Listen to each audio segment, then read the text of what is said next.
I absolutely love that. I think that's a total revolution in e-commerce and a super exciting story. And we're going to move on with another revolution in e-commerce. Our next slot, I'm particularly excited about. We have another South Summit first-timer who's here in our midst. I'm really excited about the next conversation because these two entrepreneurs are very different and extremely accomplished in their own way. Not only that, they're really good buddies and they have a long history together. So I think we're going to have some fun and a really good chat up here. We are absolutely thrilled this year to count on the presence of Founders Forum. I don't know if a bunch of you spotted on our website that we have a special exclusive space that took place this morning where we brought together some of Europe's and internationally the top founders in the technology space and had a bunch of private brainstorming sessions about the future of the industry and the most intense and topical issues for the sector today to see how we can move the industry forward internationally. This next fireside chat is a conversation between Alexis Bonte of eRepublik Labs and Brent Hoberman. I don't even know how to describe Brent Hoberman at this point because he is clearly one of Europe's most celebrated entrepreneurs, originally a founder of lastminute.com, which totally revolutionized the travel industry back in the early 2000s. But since then, he's been involved in so many other companies like Made.com, like Pro Founders Capital, and of course, founding this incredible network, which is Founders Forum. And entrepreneurship is tough, right? You need the help of all the people around you, and founders are totally unique people with really unique visions and challenges in front of them. And Founders Forum is just a magic place where people can let the guard down in total confidence, privacy, and high levels of trust, support one another to build incredible businesses. And that's really what Brent has achieved at Founders Forum. He's now extremely involved in connecting earlier stage entrepreneurs with large industry with Founders Factory out of London, and I can just go on and on and on and on. So I won't, and I'll let these guys tell the story, but please give a very, very warm welcome to Brent Hoberman, please, and Alexis Bonte. Thanks for coming, great to have you. Thanks, Alexis, thank you. Thank you. Great. Brent, thank you so much for bringing Founders Forum here first of all. And thanks for coming to Madrid. And the first question I wanted to ask you, which I think you've seen that there's a certain ambition that's starting to build up in Madrid and in Spain in general in the startup scene. And since you're one of the people who've done it, how do you build a billion-dollar startup? How do you do it? Great. Well, look, I've only done it once, so you know, I don't know if I've got the full playbook. But I can talk a little bit about the very early days of what is now ancient history. The beginning of lastminute.com was now almost 20 years ago, so we were early. And I guess that's part of it, in that, you know, you've got to skate to where the puck is, as Wayne Gretzky, I'm sure a folk hero for many of us. So it is understanding where the future's going is a first thing. I think trying to be unique and different. If you want to get to 100 million, you don't have to be unique and different. But if you want to get to a billion plus, I think you really have to create something special that has a sort of global potential reach. And I think the other thing for me is what we sort of seem to have done early on without knowing why we were doing it. At the very beginning, when Martha and I were very young, naive entrepreneurs with lastminute.com, was build credibility early. So we sort of very early on said, look, this is such an obvious idea, doing everything at the last minute. First question everyone said, is why isn't anyone else doing it? And then we're like, God, they're not. Thank God. They were doing it in the old world with companies like Teletext and various other things. But we thought, we're not just going to put a flag out there and say to people, here's a good idea, why doesn't somebody go and do it properly? We're going to scare everyone off and say, we're going to do it properly, we're going to do it big time. Our ambition, despite our naivety, is outrageous. And how we quantify. So what's that mean in practice? Well, it means strange things like having your first chairman when you're 10 people in a room as the president and CEO of KLM Airlines. It means getting brand name investors day one, like France Telecom's venture fund, into a early £600,000 round. That was it. And then it means getting other people in the next round, like Deutsche Telekom and Priceline and Starwood and Bass Hotels, and doing warrant deals with British Airways and Virgin Atlantic, and name-dropping all you can the credibility of your partners. That's all virtuous circle stuff. It then helps you get more great investors, it helps you get more attention, it helps you differentiate, and most importantly, the most obvious thing is it helps you hire an amazing team. And if there's one thing even today I'm witnessing, I'm most proud of with lastminute.com early on, is the DNA of the team. Our fourth employee was a guy called Pete Flint, who went on to found Trulia, which he sold for $2.5 billion in America. Unfortunately, he didn't do it in Europe. After he did, he left us and went to Stanford. Obviously, Alexis was key, running several markets for us. Lopez Champolimo, who I think you'll probably hear from later, Wahanda, then Treatwell, again, had a good exit to Recruit. We've got many entrepreneurs, tens of entrepreneurs who've created $100 million plus companies. So that's another part of the story. Yeah. And we don't call ourselves a mafia, by the way. We don't. That's PayPal, different company. Like that. And so after this incredible adventure with lastminute.com, what is it that you're focusing on now? Can you tell us a bit more about Founders Factory? And honestly, when you first told me about Founders Factory, I was like, really? Do we need another accelerator? I mean, seriously, there's enough accelerators out there. So I was a bit, it felt contrarian. Yeah, so look, there are lots of brilliant accelerators and incubators out there, lots that I admire, lots of companies that we invest in that come from them. But nonetheless, I felt that there weren't many, if any, that I would join, were I, once again, a 25-year-old entrepreneur. So I tried to say, look, how do I construct something, firstly, that's world-class in Europe? So the challenge, and some of my friends, as I did an early-stage venture capital company, they're like, Brent, that's not world-class. Why aren't you doing something world-class? It's not quite the scale of there are brands like Excel and Index and whatever, and Atomico, that are world-class. Why aren't you doing that? And I thought, well, if I'm going to live in London and not move to the Valley, and the same applies, lessons here in Madrid, I think, what is world-class about these cities? And actually, we do have, and it sounds ironic and strange for an entrepreneur oxymoronic for an entrepreneur to say this, but we have world-class corporates. World-class corporates who are trying to struggle with this tsunami of disruption, and they've tried many things, and most of them haven't worked, and they're like, oh my God, what do we do next? How do we avoid the Kodak moment, et cetera, et cetera.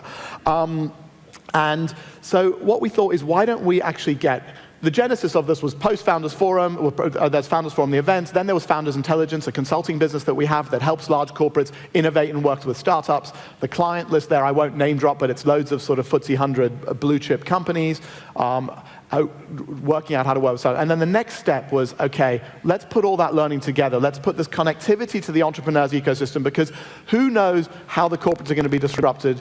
The people who know best are actually the entrepreneurs who are disrupting them. But actually, entrepreneurs are free R&D, or structured R&D, for large corporates who actually do have something to give.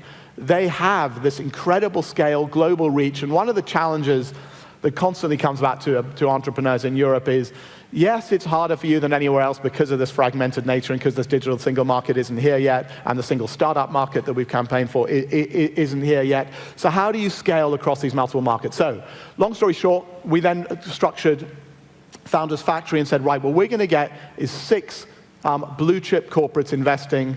4 have been announced. The next 2, confidentially, will be announced over the next 2 weeks. The 4 that have been announced are L'Oreal, Aviva, Macmillan, part of Holtzbring Group, and the Guardian Media Group. So those are the 4. We then have 2 more sectors coming. They've been done. So there'll be 6 sectors. And what we're going to do, again, partly, how do you succeed in this world? I think partly you have to have, for any business you're creating, and Founders Factory is no different, you have to have outrageous ambition from the start. So in this case, it is, we're going to take stakes, i.e. incubate, start from scratch, or accelerate 200 companies from scratch. in 5 years. We are going to hire a team of rock stars, 60 people full-time employed to help these companies. We are going to be pragmatic in our negotiations for entrepreneurs. If we see the next Nicholas Enstrom of Skype, we will take a lower share. We're not formulaic like some are and say it's always 7%. We think our average will be 7% for the accelerator. And we're going to incubate in a new way with the corporates, do that horrible word, ideation process differently, and find young founders. The hardest bit of this whole model, the flaw in the model, if you will, is how do you find entrepreneurs when it's not their idea? How do we have ideas and then we bring them into incubation? One of the things we've done to slightly reinvent that model is we've launched Founders of the Future, which is talent spotting for people under 35 who haven't yet started their business using artificial intelligence and peer review. We've launched it at Downing Street in London about 6 months ago. We're launching it in Paris at the British Embassy next week in concert with loads of the top French business schools. So that's, again, another way. This world is about talent, it's about funneling talent, but it's also about being a talent magnet. Why does talent want to work with you? So we hope, hopefully they'll invite me back in 5 years and I'll tell you whether it's been a success or not. Early indications are we're able to attract great talent. The companies coming out of our early accelerator cohorts and incubation cohorts are getting funding. Okay, but so concretely, if you're a Spanish entrepreneur, how do you get involved with Founders Factory, and what are the 4 areas that where you already have the strategic partners, the strategic corporates? So we are media with The Guardian, fintech and insurance tech with Aviva, education with Macmillan, and beauty and wellness with L'Oreal. We will go into artificial intelligence and big data, and we'll go into one of the sectors I've been quite present in as well. So those are things. How do you do it? You go on the website, you apply, or if you know someone, that's even better. We are at a reassuringly high decline rate. I'm afraid it is about, depending on the sector, it's 97 to 99% decline. That's the problem with being in this business. You have to get good at saying no in nice ways, but I think it really is. If you're talking about that accelerated thing, it's have you established little bits of credibility? Are you someone that, and again, going to how I look for people, one of the key things is, in some of the companies, if you look at People.io, a business we brought in, which is data broking, it's changing, it's trying to get around the ad blocking thing, so data broking, it's like, would you, and it's a business that's been tried before, but then when the founder came and presented to 20 people at The Guardian, he was so impressive that he passed my most critical test, which is, would I work for this guy if I was 25? So that's the first test is, and so some of that, I'm afraid, again, there are no secrets that some entrepreneurs are better salesmen than others, but salesmanship is quite important, but sometimes that can be just done with raw smarts. It doesn't have to be outrageous charisma, it can be ferocious intelligence. So actually, it's interesting you touched on the skills, something that we discussed with Nicholas as well, what the skills of an entrepreneur are. If I take it a little bit different, and I want to ask you the question a different way.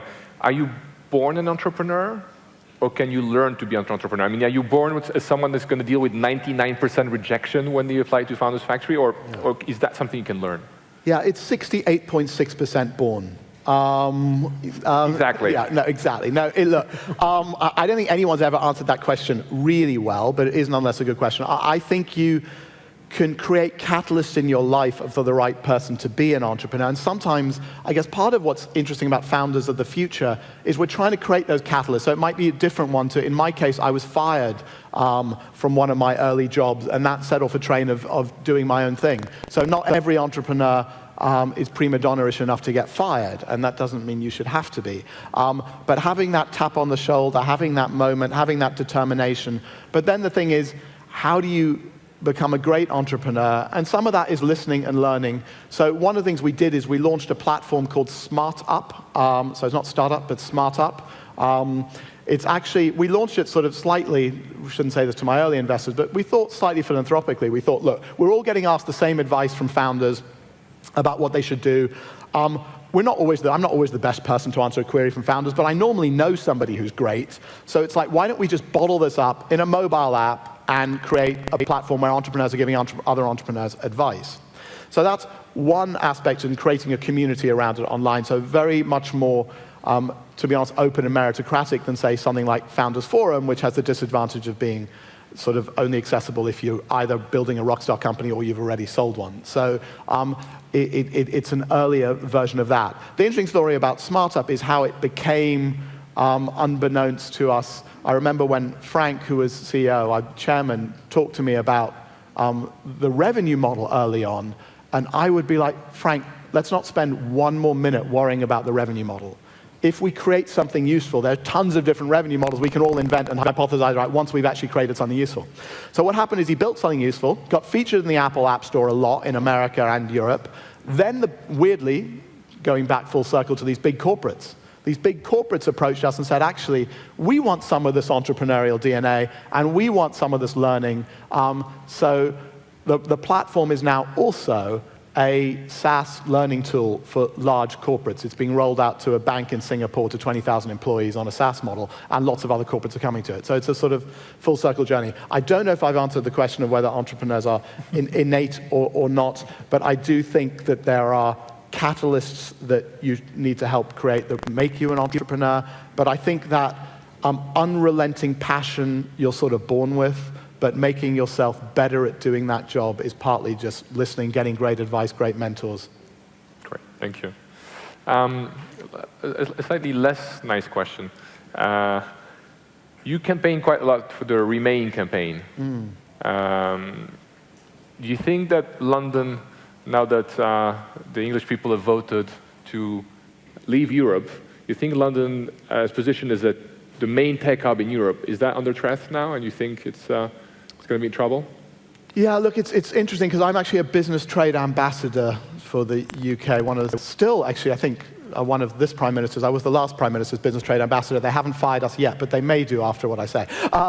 The tech community in London, I used to argue, was 90 to 95% Remain. We got to remember still 48% of the country was Remain. Of the other 52%, there's a large debate about what they were voting for. So the line Brexit means Brexit is clearly followed by what does that actually mean? We don't.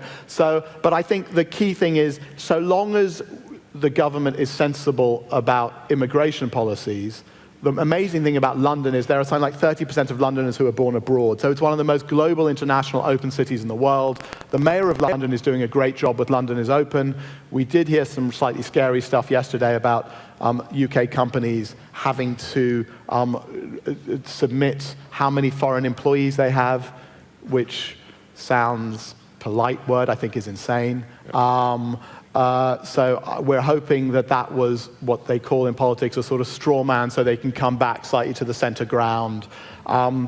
Look, I think in the end, London has so many amazing things going for it. It's hard to disrupt an ecosystem. The previous government did a ton of great things that have been copied by many markets in terms of tech city and its ability to attract entrepreneurs.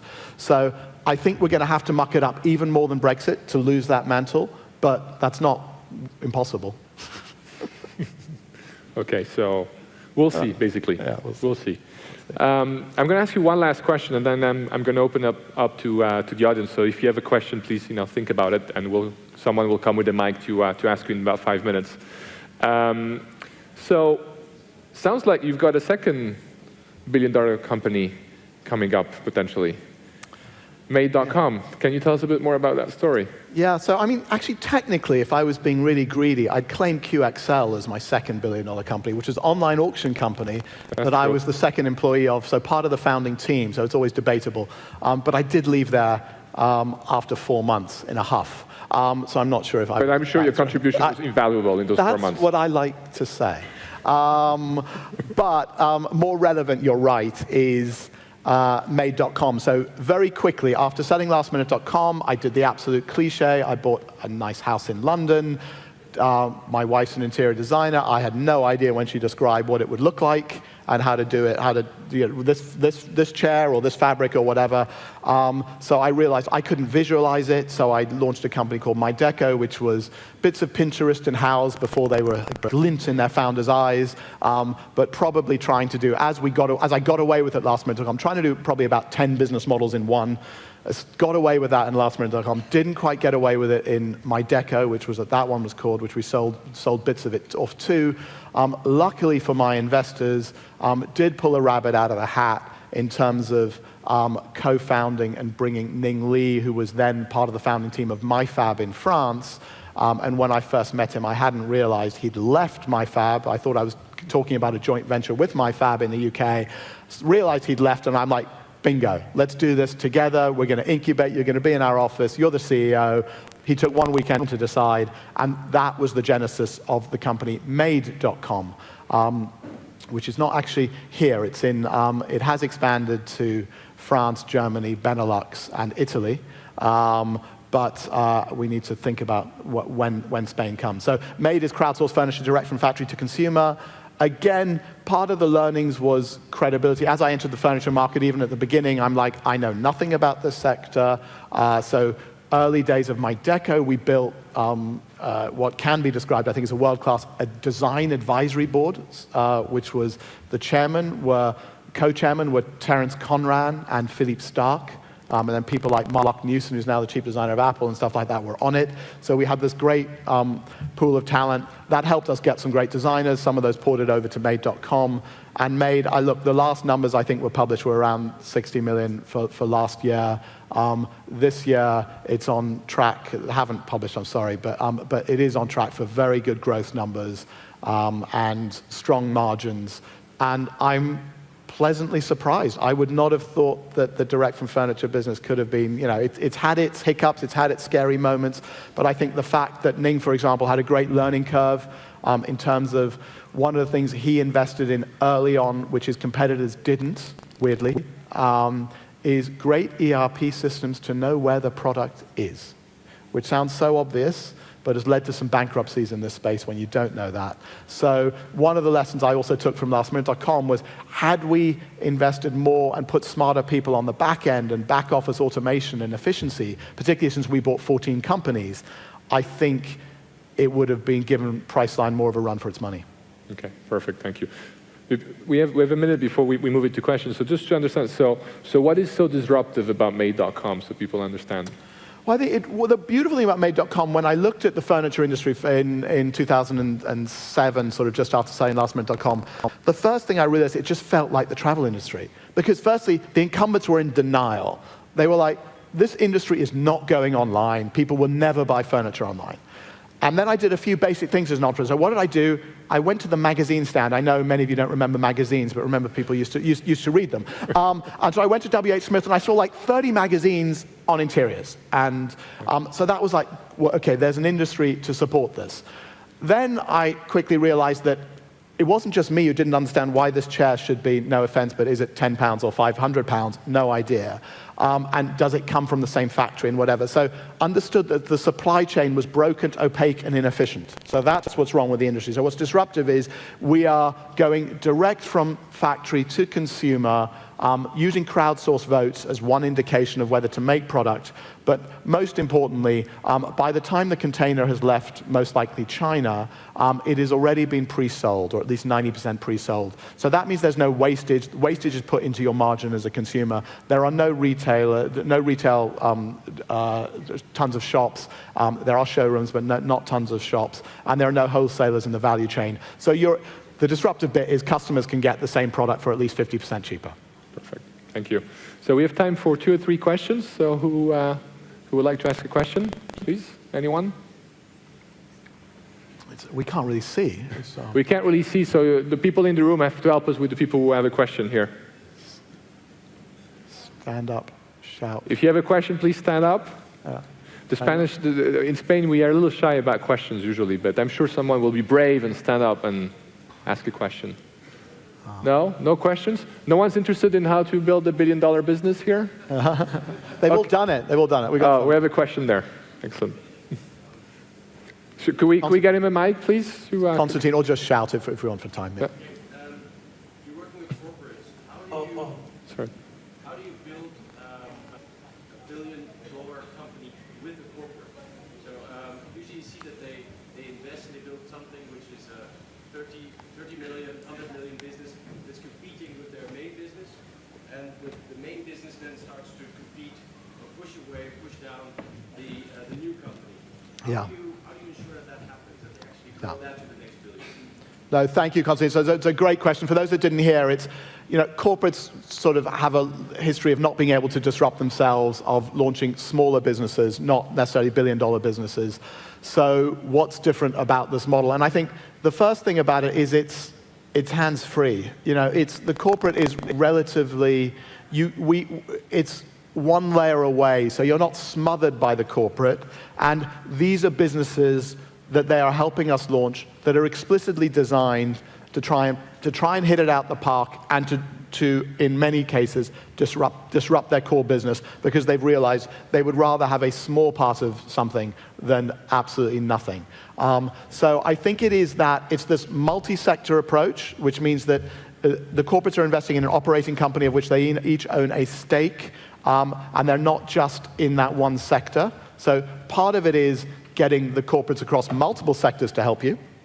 And the other part is, as we were talking earlier today, is these corporates don't have the right to buy options, first look options, so anything that would mean that you get negative selection bias in the entrepreneur. In other words, if I'm an amazing entrepreneur and I go to an incubator where I have to sell to the corporate, then I apologize, but that's negative selection bias. You're not an ambitious enough entrepreneur. Okay, excellent. I think we might have time for one more question. Yeah, the question's over here. Yeah. Brent, you mentioned in the Founder Factory artificial intelligence as an area of interest. Do you see the companies more B2C focused or B2B focused or big data? Are there other dimensions than just AI? So look, AI, we definitely see, all will be revealed when we announce the partners soon. But I think it's very funny you asked me that, because yesterday I was having a conversation with a company about whether they were AI, whether they should be B2C or B2B. We just saw today that Viv, the Siri founders, sold to Samsung. We're seeing that this sort of automated assistant, which is where Viv is playing, is a massive arms race against the big corporates. I think we certainly like AI. Already there's a little bit of AI in one of our companies that we're accelerating, which is called Luther Systems, which is smart contracts and the blockchain, working closely with Aviva, who are backing us.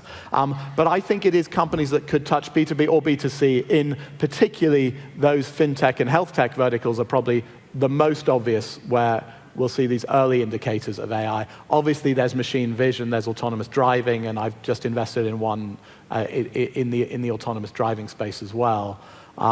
So I think the other bit about the AI companies is if you get enough smart PhDs, the value on an AI machine learning PhD is your worst case scenario for an acqui-hire is very high. Excellent. Brent, thank you so much. We're basically out of time. Thank you for everything. And I think it's what for me is amazing is to see that we have two entrepreneurs that have been here on stage, $2 billion entrepreneurs. Niklas has had a $1 billion company. You've had a $1 billion company. And now in Europe, there's $45 billion companies that have emerged in the past years. And you've been key to make those companies emerge, and you're still doing it. So thank you. Thank you. Thank you very much.